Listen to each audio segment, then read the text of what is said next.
Hello, my name is Robin Yergubian. I'm a counselor in the Transfer Center at Santa Rosa Junior College, and I am going to walk you through our Transfer Transition Workshop.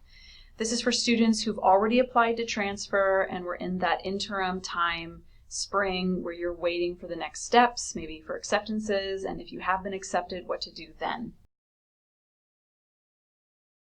As you are well aware, there are many deadlines when you're applying to school. So the more schools you apply to, the more deadlines you have, and it's really important that you come up with some sort of system to track each of the school's requirements. That can be sending transcripts if they want them, if you're applying to private schools that wanted test scores, and any other item that might be outlined in an email from a school or within each school's portal. And the most important thing is to not procrastinate. You want to make sure that you are taking care of this as soon as possible. In terms of transcripts, you want to make sure that you put a transcript request in early.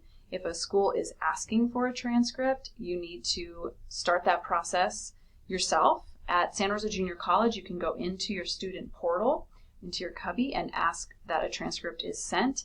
It's important if you have transcripts from other schools that you make sure to arrange the transcript is sent from each of those schools. And that also includes AP scores, IB scores if you have them. Those need to be sent if a school asks for them. And then if you need your transcript sent with certification, you're going to make sure that you indicate that in your transcript request. But typically when a school is asking for a transcript around the admission cycle, so you aren't yet into the school, they just want to see your academic record, you'll just send a transcript in without certification. However, if a school's asking for that, or once you know you are attending that school, you're going to want to show that you have your general ed certification complete. It's either the IGETC general ed or CSU general ed. And that process is a little different. I'll walk you through that later. If you do need GE certification, you want to make sure that if it's for IGETC that you have your language met, and for many students you complete that area. It's called Area 6A, LOTE, the language component of the general ed for IGETC. You do that through your high school records. So for many students it's the 2 years or more of high school language, and you just need your high school records on file at SRJC so we can certify that. So if you don't have those on file, you're needing IGETC certification, you haven't taken a language class here, make sure that high school transcripts are sent. So as I was saying, when you are just ordering a transcript just to send the record earlier in the admission process, you're going to hit the green start button that appears on the National Clearinghouse order form. But if you are seeking general ed certification, typically once you're in at a school, you don't want to just hit the button, the green start button that sends a transcript. You want it to be certified by one of our evaluators at Santa Rosa Junior College. And you want to make sure to click where it says to, so IGETC or CSU GE, and it will alert our evaluators at Santa Rosa Junior College to make sure they've looked through every part of the GE sheet, and it gets sort of a stamp of approval saying, yes, it's certified, your general ed is done, and it's sent off with that certification. So just make sure that you know which button you're hitting when you go to do your transcript ordering. In terms of financial aid and scholarships, now is the time to really get busy with those. Scholarships are announced, even as late as April or May, but they are starting now as well. When it comes to financial aid, you want to make sure to put in your application no later than March 2nd. It's really important that those forms are in on time so they can release any kind of aid packages that will be awarded to you. And on the form, you're going to make sure to include the school codes for each of the campuses you've applied to. So if you applied to San Jose State and Fresno State, you're going to put both of those on your financial aid form. And then just keep in mind that you might be filling out the FAFSA or you might be filling out the DREAM Act, and all that information is in our financial aid portal at Santa Rosa Junior College. We also have a scholarship site for you to check out, and there's a listing of different opportunities, and it's it's populated every month with new opportunities. And I'm going to click on that in a moment, but I just want to also back up and say, if you have never applied, some things to consider are just, if you have siblings, change of income, dependent versus independent status. These are things, just information you're going to want to gather and really understand before you fill out your FAFSA. But when I click on the Scholarship Office site at the JC, you'll get a whole bunch of information about, again, if you're applying for FAFSA or depending on your status, if it's the California DREAM Act, and there's much information listed here. But I also want to show you under our Scholarship Office, you can click within their site on the online bulletin board, and it shows you any live scholarships that are happening right now with due dates, and when you click on those, it'll tell you about the criteria. So this is showing there are 3 $500 scholarships by this organization, and it tells you what criteria you need to meet in order to get it, more information here. So that's something to definitely look into. And then the Santa Rosa Junior College Foundation Scholarship application is due March 1st. All right, moving on to ADT verification. If you have applied to CSUs and you are earning an associate degree for transfer, schools are going to ask for ADT verification, which means that they want to know that you definitely got that ADT you're reporting on your application. So for example, if you applied with an ADT in history as a history major to Fresno State, they're going to want to know that you did indeed earn that degree and that the school is verifying it. And all you need to do is go into your student portal by March 1st and apply for that ADT. And the JC takes care of the rest. We send the list to the CSUs. It's really important, though, to not just apply for the degree in your student portal and you go through the degree progress checklist, but you also want to go back into your portal and look under the degrees and certificates button, and you'll see that it is being reviewed, and eventually you want to say approved pending. And that means that you are approved for that degree pending basically any changes to your class, like failing it or dropping it. So as long as you complete the classes you said you were going to in spring, you're going to get that degree. We verify it on our end, and you don't have to worry. Just apply for the degree. And then eventually you'll get a letter from Admissions and Records about attending graduation and then purchasing your cap and gown, and then you can walk in graduation in May. As you gear up to transfer from here to your four-year university, one major component is the orientation. Each school is going to offer some sort of orientation process. So this is at the point now where you've been accepted to schools, you chose a school, and now you're signing up for that university's orientation, so you're set up in their system. And orientations, a lot of times they're fun. They're an opportunity for you to meet a lot of other transfer students, and they'll have activities and lunch. But it's also a time for you to understand their new system, and it can be just their way of doing things. A lot of times you'll get advising or even registering for your classes for that very first term. Orientation is really important for that. And you should keep in mind some schools require orientation. And if you miss it, it can be pretty problematic. So make sure that you're looking into what you need to around orientation. When you do get to your orientation, make sure to arrive prepared. Bring all transcripts. If you attended the JC and another community college, or maybe a four-year, wherever you've attended college, bring the transcripts for those schools so you can show them coursework if they need it. And then before, you want to make sure that you've taken a little bit of time to review their website, look at your major, understand student services, and any kind of activities that you want to get involved in. You want to understand their academic calendar. And definitely don't be shy. This is an opportunity for you to learn. And orientation is, again, for you to understand the new system. So if you don't understand it thoroughly, keep asking those questions to do that. And I have heard that it's a good idea to try your best to attend one of the earlier orientations, especially since, as we show you here, you might be registering for classes. So if it is one of those first come, first serve situations, you're going to want to be there on the earlier side to get courses. In terms of testing requirements, the CSUs do have a graduation writing assignment. It is a requirement. You'll see it listed, maybe as this, WST, etc. So they might all have varying names, but you do want to inquire as to how that gets completed. The best place to do that, of course, is orientation. They might just address it anyway. If you don't see that information at orientation, the school will likely email you, or you'll have a portal within your school to check on announcements. And just a quick note about portals. Once you've applied to each of your schools, you should be checking your email all the time, but you should also be setting up a portal for each of the schools to which you've applied to make sure that you are getting any kind of notifications, any requests for, again, transcripts or whatever they might like to aid in their admission, offer, or evaluation. We've all been on the semester system here at the JC, and for some of you, you might be moving over to the quarter system, and we'll break down what that looks like. It's very different. The quarter system is only 10 weeks plus a finals week, and it moves fast. I mean, it's really fast. It's nearly half of what you experience on the semester system, and it's divided into, quarters, as it says, right? So you'll have a fall quarter, 10 weeks, that ends. You'll have a winter quarter, 10 weeks, that ends, followed by the third spring quarter of 10 weeks.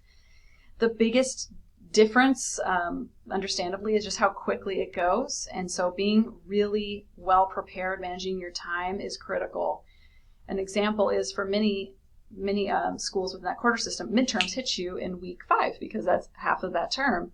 And so as in semester system, we're still sort of easing in and getting information. Here you're already being tested. So that's going to be something to definitely be prepared for. And as you are preparing and thinking about which school you're heading to, all the UCs are on the quarter system except Berkeley and Merced, whereas most of the CSUs are on the semester system, and we have a couple that are on the quarter system. A big change is thinking about where you'll be living. And so we've got an on-campus housing option, an off-campus housing option that may or may not include roommates. And so when we're looking at on-campus housing, some things to consider. Will you be living in their dorms? They usually have a single option, a double, suite. A lot of times campus have apartment-style living, but it's on that campus. And so you're going to want to think about the advantages and disadvantages of each of those living situations. Some schools have family housing, so if you are partnered, you have children, they might have special housing for you. That would be helpful in just the culture that you create on your own campus with your lifestyle. And each school is going to have a process for when to apply to housing, an application that goes along with that, fees. You're just going to want to make sure as you create that to-do list that you include housing as part of that, because it is a whole separate involved process with a lot of steps. If you're looking at off-campus housing, how close do you want to live to the campus? And you're considering, traveling. Now we're looking at, a car or public transportation and just managing that. Safety is really important. If you are moving to a new place, you're going to want to look into, the different neighborhoods that will fit your comfort level. And that's where you want to ask anybody you know in that area if they can give you an idea of what, just the area looks like. And then another thing to consider too is just what the vibe is of that area before you move there. And just a personal note, I moved down to LA and picked a place. It looked great. I didn't know I was extremely close to a neighborhood notorious for very, very loud parties. And I was woken up Monday through Thursday, pretty much all night. It was really loud, and I had no idea because I didn't ask around to people who were locals and who could have told me that's the street you live on if you are okay being, up all night. So try to ask around as best you can if you don't know the areas. And you could probably call somebody within like the campus life section of the campus to see if they have any takeaways for you. And then looking at roommates, just pros and cons. You are sharing a space, so you might want to talk a little bit about your lifestyle. Are you a night owl? Do you like getting up really early?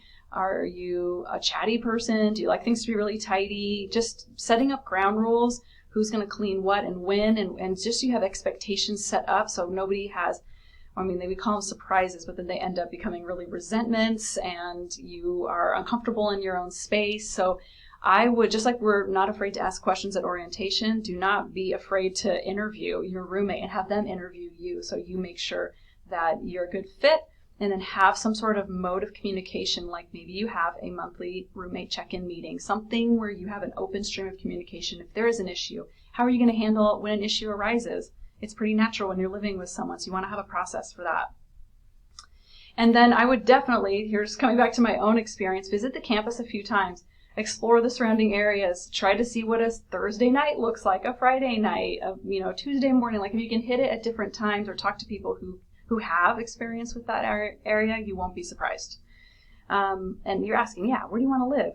Any recommendations that a local can tell you about? When we're thinking about relocating, those of you who are going, to a different county, you start thinking about transportation, work, if you have children, who's going to be taking care of them, or which school they enroll in. So thinking about transportation first. Again, do you want to live off campus? Are you okay driving to campus? This one shocked me. I couldn't believe how expensive the parking permit was at my transfer institution. And so I am glad I was walking. That was a huge budget I was not prepared for, or a huge line item in my budget. So that's a good question to ask. And then even if I have a parking permit, will I be able to park in a timely manner?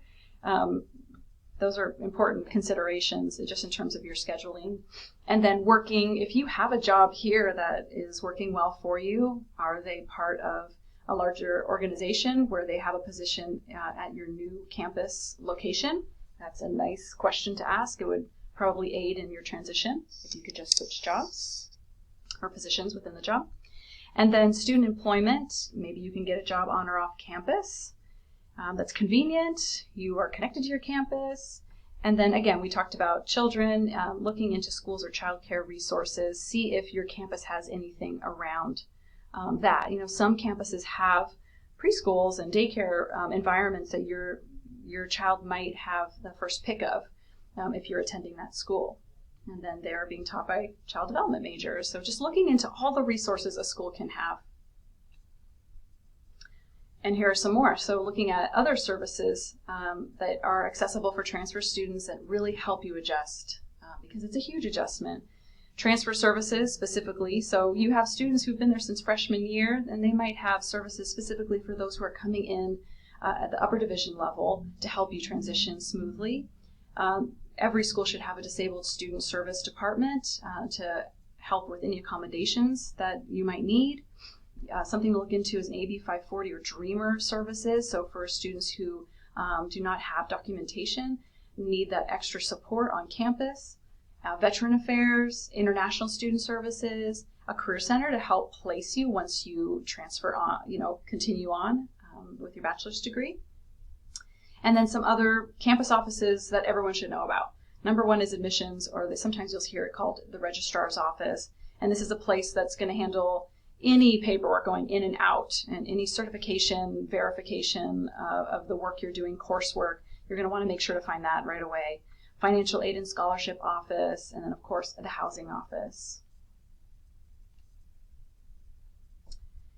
And then as a transfer student, you're going to want to make sure you get involved as quickly as you can, because you're not there as long. You're going to be graduating sooner than those who started, at the beginning with their freshman year. And so as soon as you get yourself oriented to the college, comfortable, go right into, something that's going to help to support your academic record with some experience, so that when you do graduate, you've got a little something extra, and maybe for grad school prep as well. So that can be joining a club, getting involved in student government. I would say join study groups as soon as possible. And it's always wonderful when you get other transfer students to relate to, but also students who have been there since the beginning, because they know the campus even better just by the time they've spent there, and they can show you around. Campus events, there's so much going on. Lectures, art shows, there's so many concerts that come around, games, theater. You can play intramural sports. So if you're not competing, but you really enjoy playing basketball, they'll have different opportunities for your activities. Schools come with awesome equipped rec centers, adventure office. That usually means like they'll take students, to the snow, depending on where you are, or rock climbing, or just these outings. And then working on campus, we already mentioned, is a great way to stay connected, but also get some experience and hopefully some money to support your education. And then undergraduate research is another opportunity for you to add to your academic record through project research-based work.